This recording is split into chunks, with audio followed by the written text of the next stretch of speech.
Hi hello. ഇന്ന് നമ്മൾ പരിചയപ്പെടാൻ പോകുന്നത് കേട്ടിട്ട് മലയാളവുമായി ബന്ധപ്പെട്ടിട്ടുള്ള ചിഹ്നങ്ങളെയാണ്. അതിൽ ഒന്നാമത്തെ ചിഹ്നമാണ് ഇംഗ്ലീഷിൽ നമ്മൾ ക്വസ്റ്റ്യൻ മാർക്ക് എന്ന് പറയും. മലയാളത്തിൽ അതിന് പറയുന്ന പേരാണ് കാഗു. അപ്പോൾ ക്വസ്റ്റ്യൻ മാർക്കിനെ മലയാളത്തിൽ പറയുന്ന പേരാണ് കാഗു. രണ്ടാമത്തെ ചിഹ്നം നമ്മൾ പരിചയപ്പെടാൻ പോകുന്നത് ഇംഗ്ലീഷിൽ എക്സ്ക്ലമേഷൻ മാർക്ക് എന്ന് പറയും.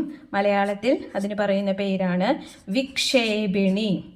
മലയാളത്തിൽ പറയുന്ന വാക്കാണ് വിക്ഷേപിണി. മൂന്നാമത്തേത് നമ്മൾ പറയാൻ പോകുന്നത് എപ്പോസ്ട്രോഫി എന്ന് നമ്മൾ ഇംഗ്ലീഷിൽ പറയും.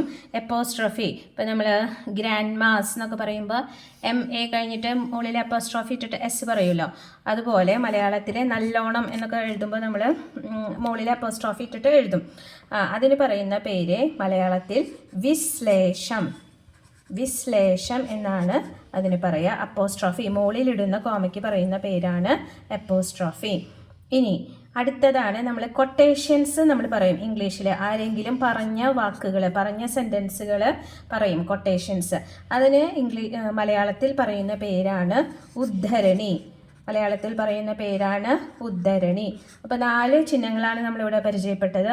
ഒന്നാമത്തെ ക്വസ്റ്റ്യൻ മാർക്ക് അഥവാ കാഗു, രണ്ടാമത്തെ എക്സ്ക്ലമേഷൻ മാർക്ക് അഥവാ വിക്ഷേപിണി, മൂന്നാമത്തെ എപ്പോസ്ട്രോഫി അഥവാ വിശ്ലേഷം, നാലാമത്തെ ഉദ്ധരണി അഥവാ കൊട്ടേഷൻ മാർക്കിന് പറയുന്ന പേരാണ്. ആരെങ്കിലും പറഞ്ഞിട്ടുള്ള കാര്യങ്ങൾ പറയുന്ന സെയിം സെൻറ്റൻസ് പറയുമ്പോഴാണ് നമ്മൾ കൊട്ടേഷൻ മാർക്ക് ഇടുക. അതിന് പകരം മലയാളത്തിൽ പറയുന്ന വാക്കാണ് ഉദ്ധരണി.